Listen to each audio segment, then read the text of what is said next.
Hey, it's Matthew Cudmore with Story Behind the Stone, a show where we talk with the people and organizations changing the way the world remembers.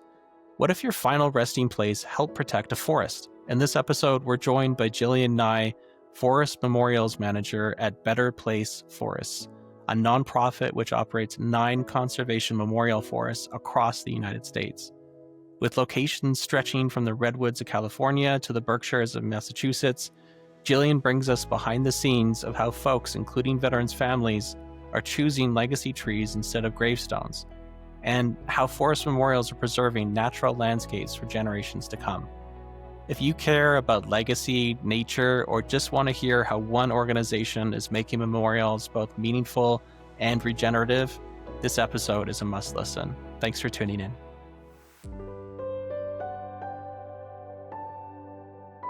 Welcome to Story Behind the Stone, a show where we talk service, sacrifice, and story. My name is Matthew Cudmore, and I'm so pleased to have as my guest today, Gillian Nye, Forest Memorials Manager with Better Place Forests in California. Gillian, thank you for being on the show today. Thank you, Matthew. It's a pleasure. Really excited to dig into Better Place Forests. Can you share a little bit more about Better Place Forests? To everyone that doesn't know, Better Place Forests, our organization, helps people place their ashes in nature at one of our 9 protected memorial forests throughout the country. So people select a memorial tree that belongs to them, and they're able to commemorate their loved one at their tree and visit as they wish. And before we really dive in, I just want to say that at Better Place Forest, we're so grateful for the service and dedication that our veterans have shown to the United States. And it's truly an honor for us to provide such a unique and natural way to celebrate their lives and create a lasting and peaceful tribute to their commitment. So Better Place Forests, tell me a little bit about the one that you are closest to. I know it's really special to you. Yeah, sure. So, like I said, we have 9 forests throughout the country, and I am very close to our southern Mendocino Coast forest in California, located in the town of Point Arena. It's our founding forest. So, in 2016, our founder, Sandy Gibson, and his childhood friends, actually, we were talking earlier about childhood friends and business, but purchased 20 acres on the southern Mendocino coast, and with the idea that this would be a memorial forest. And I was lucky enough I live in this area, and I kind of got brought into the project through some friends. It is a beautiful mixed forest. So we have our kind of iconic California native redwoods. We also have Douglas fir and tan oak trees, and it has a little perch overlooking the ocean, very protected with some developed trails. And on any given day, you'll find people kind of wandering through the trails, visiting their tree, visiting their loved one's final resting place. Maybe they're there selecting their own tree in person, or having a picnic. It's private to the people who've selected a tree or have a loved one's ashes there. So it's a really peaceful place. What drew you to Better Place Forests in the first place? I had a friend who worked with, who's one of the first employees, and she thought I would be a good fit. But, and I think the reason why I was a good fit and why this work has been so meaningful to me is that I really love connecting with people. I really love stories and storytelling and sharing. I like creating intentional moments, so creating ceremony or ritual around experiences. I was a herbalist by trade and co-owned our local herbal apothecary and taught workshops and classes. So I had experience working with people and teaching, kind of leading different group activities, and it's been a really natural transition. What I didn't have was much experience with end of life. And really, it's been Better Place Forests that has opened my mind and heart to how meaningful that phase of life is for all of us, and how much an impact each of our stories has on the people that we leave behind, and how we can kind of make everything kind of come together in this beautiful, special way by honoring our loved ones, wherever it may be. You know, it may not be in a Better Place forest, but I love the way that people honor their loved ones, and it's very inspirational. When you're walking a family through Better Place Forest, what do you hear from them as they're kind of experiencing this for the first time? Mostly, it's honestly awe and Mm. wonder and a great feeling of peace. So, I mentioned I live here on the Mendocino coast, and not everybody lives so rurally. So it's generally a pretty unique experience for people to come out to the forest and be there. I recently hosted a family who were there to visit their grandmother's tree, and they hadn't been to the forest before, and they were just blown away by how quiet it is and how peaceful it is, and the ways that they could hear the bird song or the wind in the trees. And it it is a backdrop for a really lovely experience because it just settles you right in. I'm sure you and all of your visitors have had experiences where you've been walking through a park or spending time in nature, and it kind of fast tracks you to a peaceful feeling. So that's what I mostly hear, and I hear a lot of gratitude.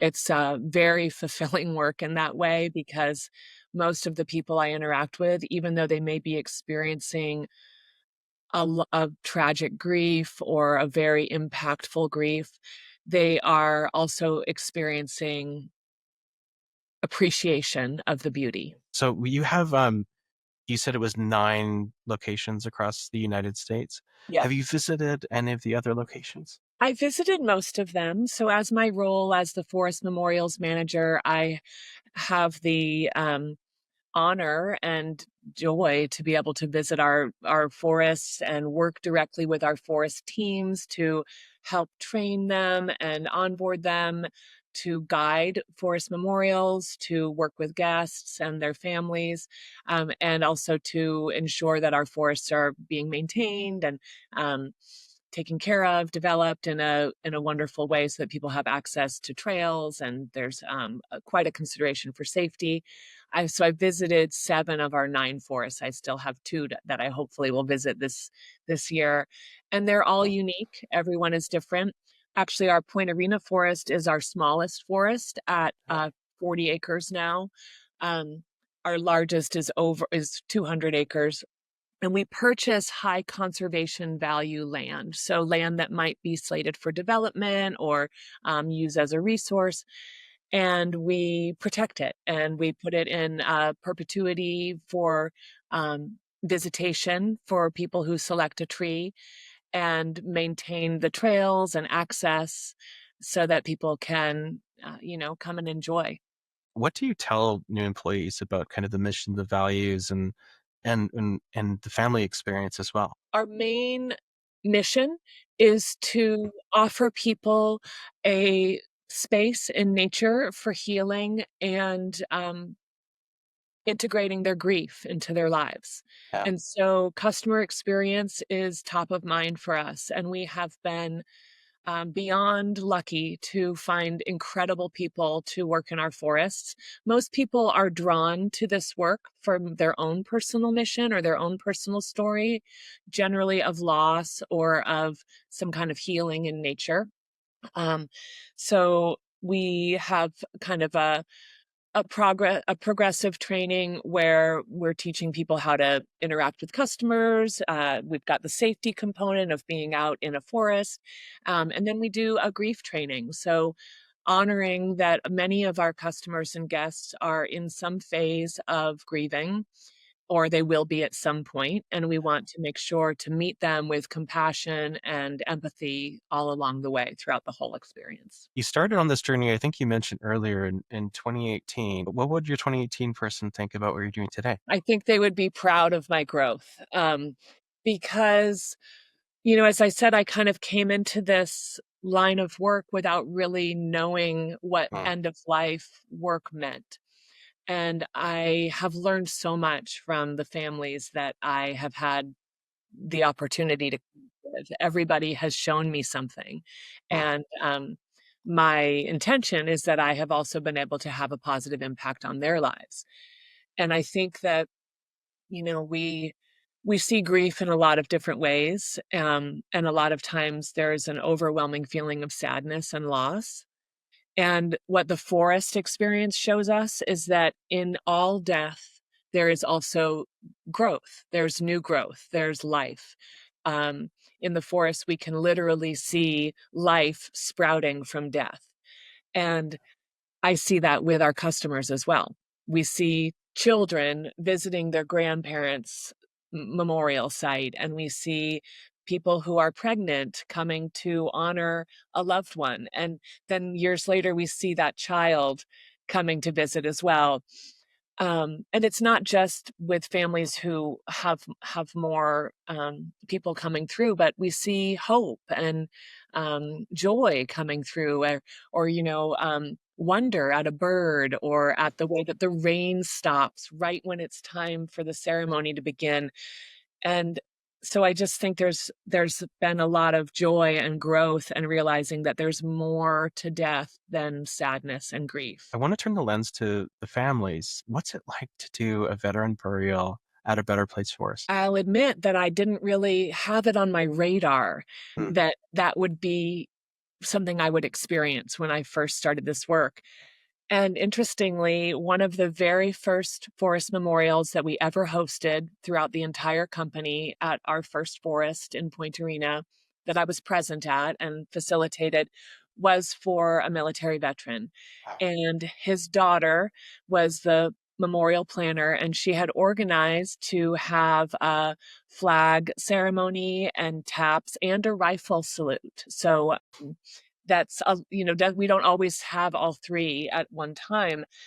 And it was incredibly poignant and meaningful for me. And I think I would say it really shaped my work in that we really want to accommodate all walks of life and really say yes to what people feel is important to honor their loved one.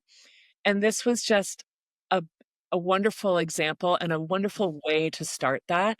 The way that the sound carries in the forest, I'm sure you can imagine, like, listening to taps as it winds through the trees and kind of permeates down off the hillside is is so beautiful in kind of this, like, hauntingly wonderful way.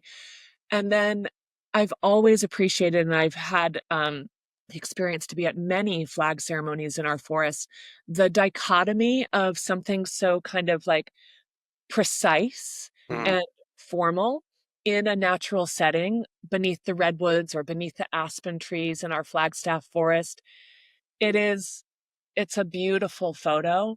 It's if in your mind, it's a beautiful image, and it's very meaningful to people, to families and friends to have the worlds combine in that way. So to have the love of nature and the service be wrapped up in one place with also all their loved ones, I think is really important to people. We were talking earlier as well about, veterans and healing, connection to nature. It must be just absolutely transformative for the families in so many ways. I see in the veterans that I know that they often have a very strong connection to nature. I believe, part of service and commitment to to one's country may also be in a love of natural spaces. And in the United States, we have so many beautiful protected spaces, and I think that that's part of somebody's mission when Yeah. they're setting out to protect their country and be a part of military service. And we know that people also find great healing in integrating military service experiences in nature. It can offer a really peaceful and non-judgmental and open Mm. space to integrate and heal from being of service if that's needed for people. And just personally, I don't know if this is broad spread, but my my grandfather was served in World War II at what was at the time the U.S. Army Corps, and he was a pilot. And he also was just a fierce advocate and protector of nature and helped Mm. to develop hundreds and hundreds of protected, accessible acres in New Hampshire, where he lived. Um, Wow. And I always just saw a real connection for him in his military service and his love of nature, and kind of how proud he was of both, and his family as well. And I think that that is kind of what set me on seeing this connection in this way. Um, I meet veterans who are coming to the forest to select their tree, and you can see how meaningful it is to them, and also for their families. They're really giving a gift of a beautiful space for their people to remember them in. What's really unique and about what we do is that it's literally in a forest. Um, and so there's trails, so it's very accessible. We set benches up for people to sit at. We begin each forest memorial by combining ashes with soil from our forest. So we do that at a dedicated memorial table in all of our forests. It's in a really beautiful setting. We invite everybody to participate by adding in the soil, and we have a beautiful bowl of dried flowers so that guests can participate. And then at the tree, there's also time to share remembrances, participate in literally placing the ashes beneath the tree, and then sprinkling wildflower seeds around. So it's a very interactive and welcoming experience for people. And like I was saying earlier around walking people through, overall, what I see is people feeling a sense of peace and an affirmation that this is what their person would have liked. So maybe the veteran didn't choose it themselves, but their family feels like this is what they would have wanted. Um, it's always an incredible honor to have a forest memorial for somebody who has personally selected their tree, because we're fulfilling their wishes. I really appreciate that. And oftentimes, though, a family will choose for their person who's just passed away, which is also special. But I think that it goes back to that cycle of life mentality, where we're seeing the cycle of life around us, and we're being reminded that there is hope or growth. There is moving forward.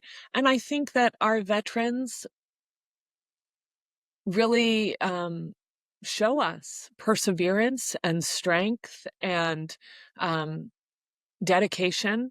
And I think that, nature shows us that as well. You've now helped hundreds of families through this process, through this chapter of their lives. Are there any that stick out to you in particular? I remember so many, and they really touch my heart. But you were speaking earlier before we started about playing the song Amazing Grace at different battlefields Hmm. throughout the world. And we had a young man play Amazing Grace on his guitar in honor of his grandparents.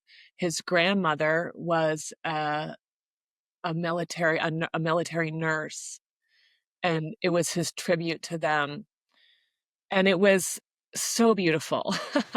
it was it was just an incredibly beautiful experience to see this young man sitting on the bench beneath his grandparents' tree playing Amazing Grace, and the the way that it kind of floated out through the forest. And I remember the birds kind of chirping in, like very Snow White. um, and it can be really magical like that. I also have been very touched, like I mentioned, by the flag ceremony. Just the contrast of the two um, worlds, and the visuals of that has been really personally touching to me. And I really love it when people bring photographs of their loved ones. Um, a family that really uh, I'm reminded of often, because I love the location of their tree in our Point Arena forest, and I happen to walk by there a lot. But um, this honoree's name's Dennis, and he served in the military, and his wife and family brought a photograph of him. And it was at the table when we were preparing the ashes, and we brought it out to the tree, and he was in full uniform. And they all just talked a lot about how much he would have loved this experience, and that he would have loved the forest. And I just have this memory in my mind of the picture of Dennis beneath his tree while we were having the ceremony. Um, it just felt really special. Tell me more about what people are looking for when they're selecting, like, what is the process that they go through in selecting their tree or their family tree? We have an amazing team of people who can walk people through the process. We have a really beautiful online forest tour, so you can hop on your computer and look at our forest um, through our online app, or you can come to a forest in person, which is, I think, really special. And we invite anybody who wants to do that to do so. We have a forest buggy in each of our forests. I call it the forest Uber, but it's really a nice Polaris vehicle that seats five, so we can help people who have limited mobility to access the forest and look at the trees. And we usually start by just kind of saying, like, what feels important? What are you looking for? Or if they're here to find a tree for somebody who's already passed away, like, what was important to them? Did they like morning light, or were they a real sunset person? It's very personal, as you can imagine. It's different for everybody. I kind of try to just follow their lead. Generally, if we're walking around, I encourage, like, at some point, if you feel drawn to go off down that way, you let me know, because that's the way we'll go. Um, and it's pretty cool, because sometimes people will say, like, I have no idea how this is going to happen. Like, how do you choose a tree? And then at some point in the visit, they'll say, like, Yeah. that's there it is. I mean, the number of times that people have said, that's my tree, is amazing.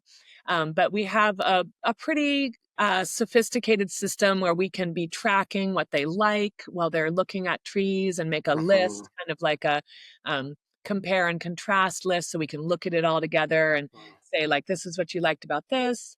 Um, and again, you can do that online as well. So there's no pressure to come to the forest. There must be just be a moment where people just kind of, it just crystallizes for them. This is their tree. This is my tree. You must have to keep a box of tissues in that buggy.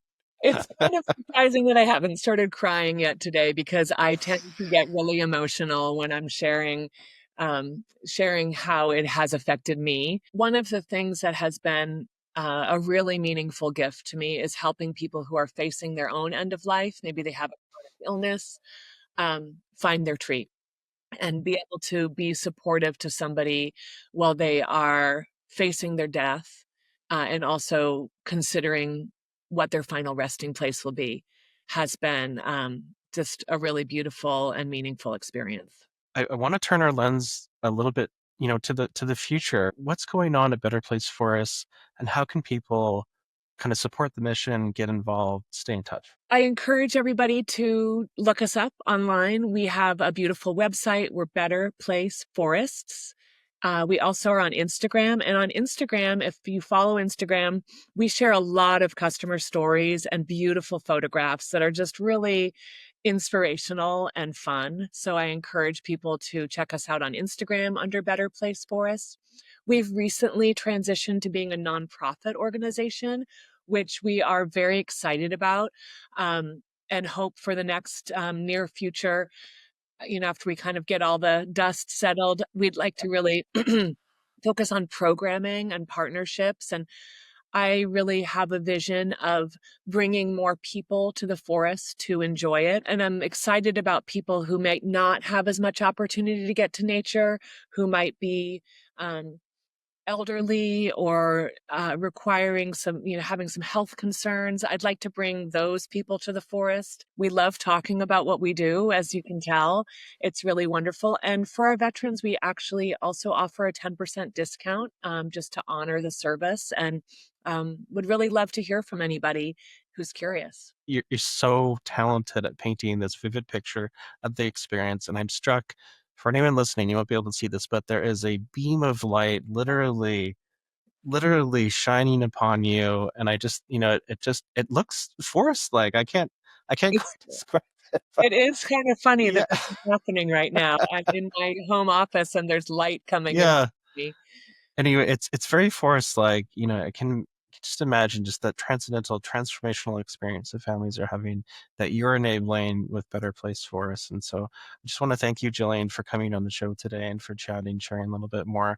we're cheering you on in this next chapter for Better Place Forests. We hope that listeners will stay tuned on this journey. And again, thank you so much for coming on the show today. Really appreciate your time. Thank you, Matthew. It's really been a pleasure. And I look forward to, seeing what happens with Memory Anchor. And now that I'm a podcast listener, I will stay tuned as well.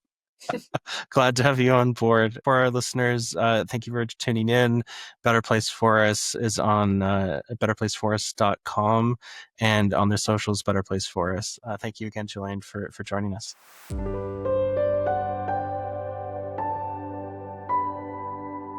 Thanks so much for tuning in. Story Behind the Stone is available on Apple Podcasts, on Spotify, and on the Reach Across America radio network, on iHeartRadio, Audacity, and TuneIn. Just search for Wreath.